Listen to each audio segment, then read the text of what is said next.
Sziasztok! Megnézzük, hogy miért tartogat a következő 48 óra számunkra. Ő az első csoport, és a második csoport, és lássunk is hozzá, hogy az első csoportot választók számára mit mutatnak a lapok, mire számíthatunk a következő 48 órában, 2 napban, onnantól kezdve, hogy rátaláld ez a videó, onnantól kezdve lássuk, mit mutat, mire számíthatunk a következő 2 napban. Mire lehet számítani, akik az egyes csoportot választották?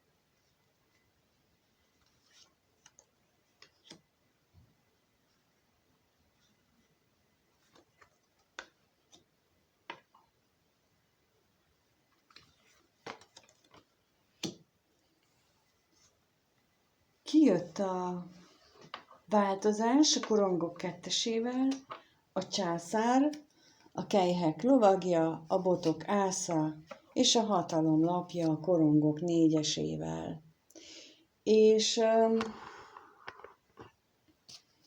ez alapján én azt gondolom, hogy akik ezt a csoportot választották, számukra a következő 2 napban elég jelentős változások várhatók. Mert a császár, aki egy nagyon röghöz kötött, nagyon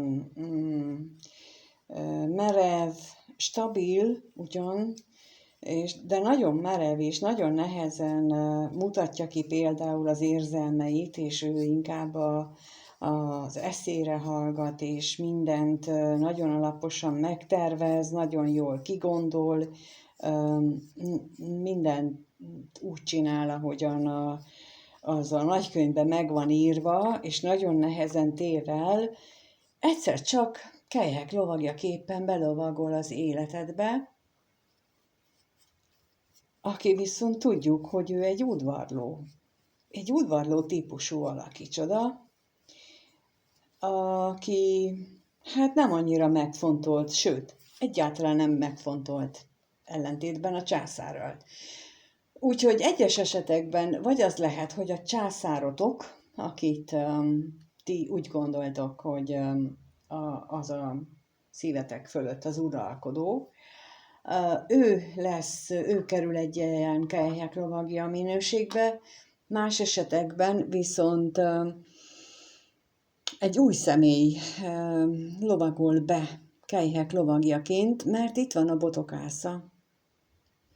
Itt van a botok ásza, aki egy nagyon hirtelen adódó, tüzes, szenvedélyes, lendületes új lehetőségről beszél, és ez a kelyhek lovagja hozza ezt az új lehetőséget. Ha megnézitek, itt van a kezébe egy serleg, amiből hát a fény árad, mondjuk, tulajdonképpen, és az lehet ugyanolyan fény, mondjuk, mint ennek a botokászának, tehát ugyanúgy lehet benne egy ilyen lángoló valami is, sokkal inkább, mint mondjuk valamilyen folyadék vagy víz.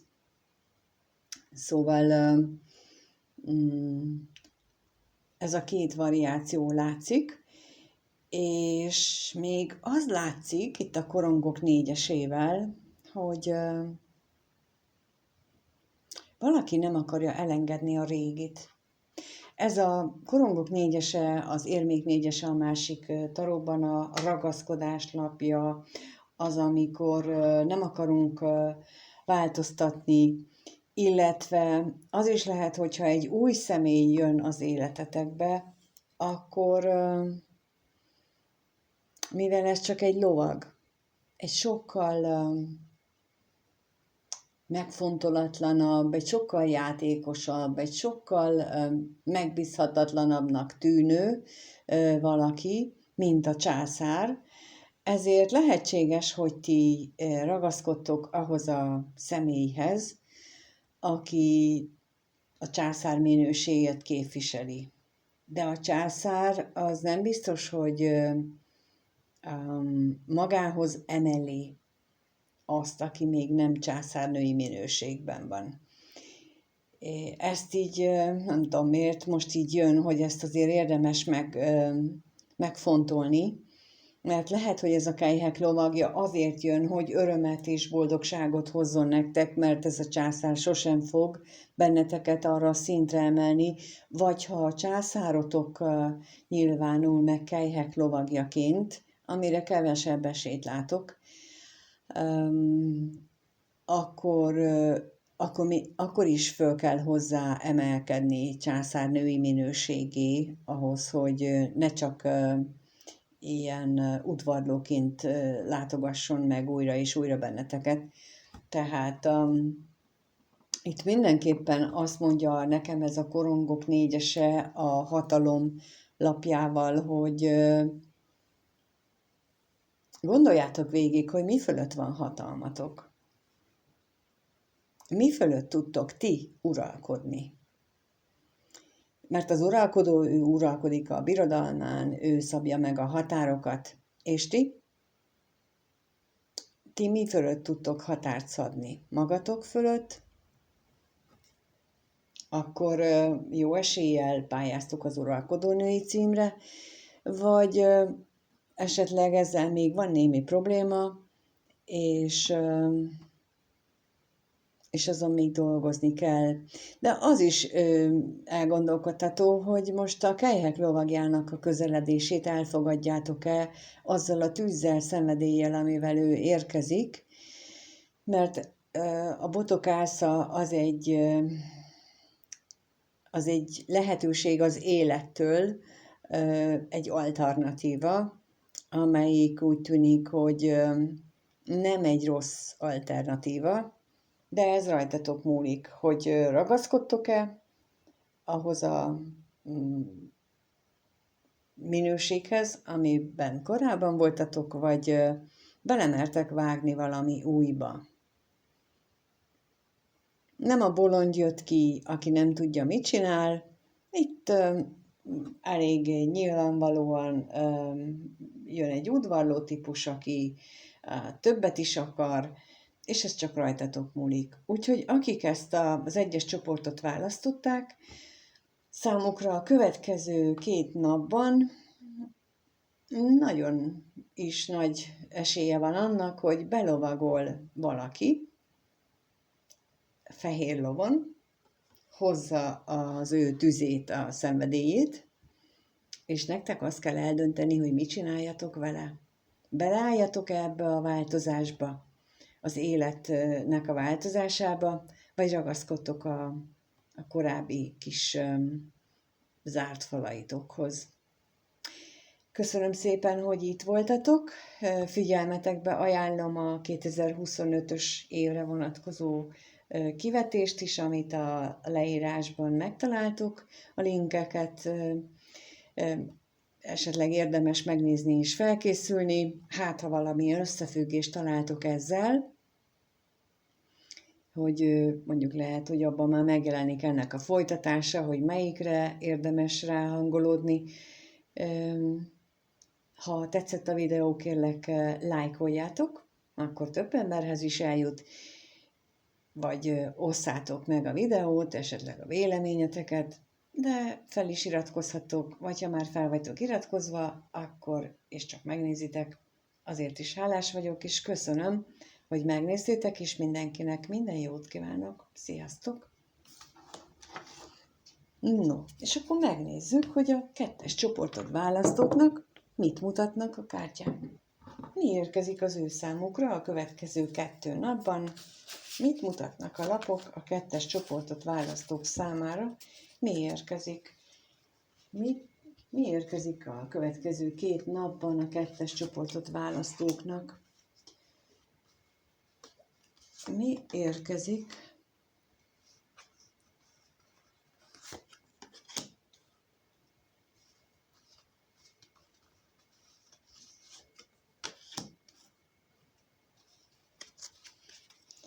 És még egyet. Kijött rá az érmék 8-asa, a kelyhek lovagja, a botok 6-osa, a kardok 6-osa és a kardok 10-es. Hát mondhatnám azt, hogy ez nem túl szép lapok. Én mégis azt mondom, hogy ez egy nagyon biztató 2 nap lesz, mert bár úgy indul, hogy munka. Úgy indul, hogy dolgozni kell, lehetséges, hogy a kapcsolaton kell dolgozni, lehetséges, hogy a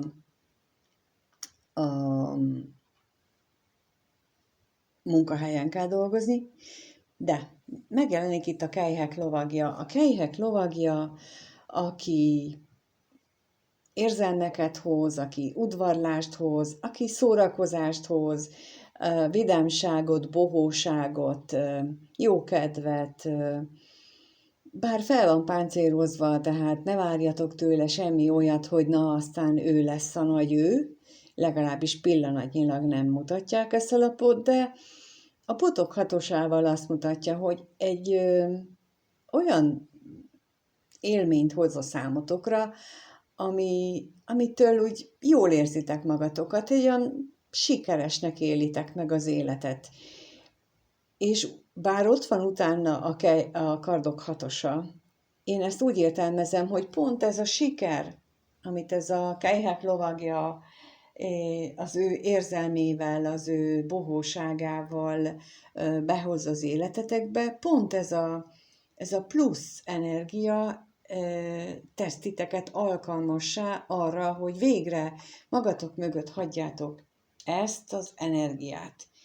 Azt az energiát, hogy titeket valahol, valamikor valaki becsapott, hátba szúrt, földre küldött, csúnyán bánt veletek, nagyon elbánt veletek, és már jó ideje feküztök a földön, és azt mondjátok, hogy hagyjanak engem békén, én hadd sírjak, hadd sajnáljam magamat. És akkor jön egy ilyen kelyhek lovagja, és azt mondja, hogy gyere babám, menjünk táncolni, és elvisz téged egy olyan energiába, egy olyan élménybe, aminek hatására azt mondod, hogy menjen, nem érdekel, hogy mi volt, nem érdekel, hogy bántottak. Én elmegyek ezzel az új lovaggal. És azt a régit, azt a másikat, akik bántanak, és rosszul bántak velem, azt az egészet hagyom. Hát ha nekik csak ennyire vagyok jó, hogy ők bántanak engem, hogy őket nem érdekli, hogy én jól érezzem magam, akkor ez az ő problémájuk legyen. Én pedig jól érzem magamat, és győzelemre viszed az életed.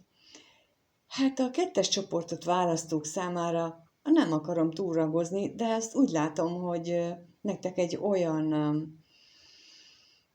olyan valami élmény érkezik, akár a munkában, akár a magánélet területén, ami olyan feldobottságérzést hoz számotokra, hogy képesek lesztek lerakni azokat a terheket, amiket már éppen itt az ideje, hogy letegyetek. És nem baj, hogy nem tudjátok, hogy hova indultok, nem baj, hogy nem tudjátok, hogy hova megy ez a csónak, ez a hajó.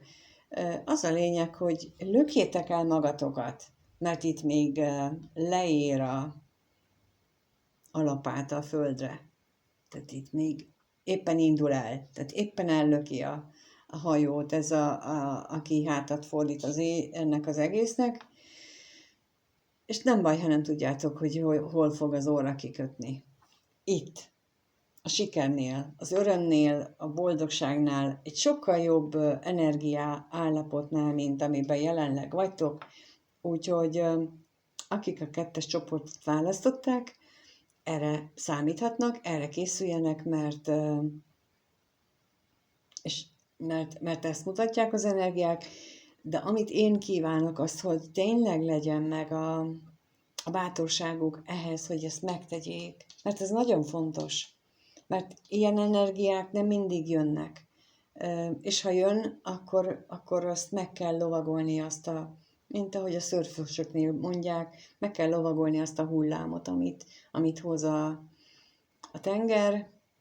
Ez is erről szól, hogy hoz egy hullámot, amit meg lehet lovagolni. És a ti kedvetekért jön ez a hullám. Azért, hogy ti meg tudjátok lovagolni. Nagyon köszönöm, hogyha itt voltál és megnézted. Köszönöm, hogyha tetszik és lájkolod, vagy esetleg megosztod a videót, a véleményedet. Köszönöm, hogyha feliratkozol, ha még nem vagy feliratkozva.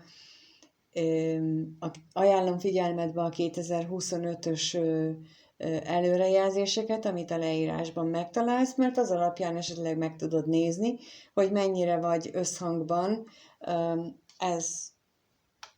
ennek az energiának, azzal az előrejelzéssel. Még az is lehet, hogy a jövő évi energiádnak pont ez a nap lesz, vagy ezek a napok lesznek itt az elindítói, de ezt, ha megnézed, azokat érzékelni fogod. Valahol mélyen belül én meg vagyok győződve róla, hogy az ember tudja, hogy igen, azok azt mutatják nekem. De ha nem, úgy is jó. Szóval köszönöm szépen, hogy itt voltál, köszönöm, hogy megnézed, és kívánom, hogy minden a lehető legjobban alakuljon a számotokra. Sziasztok!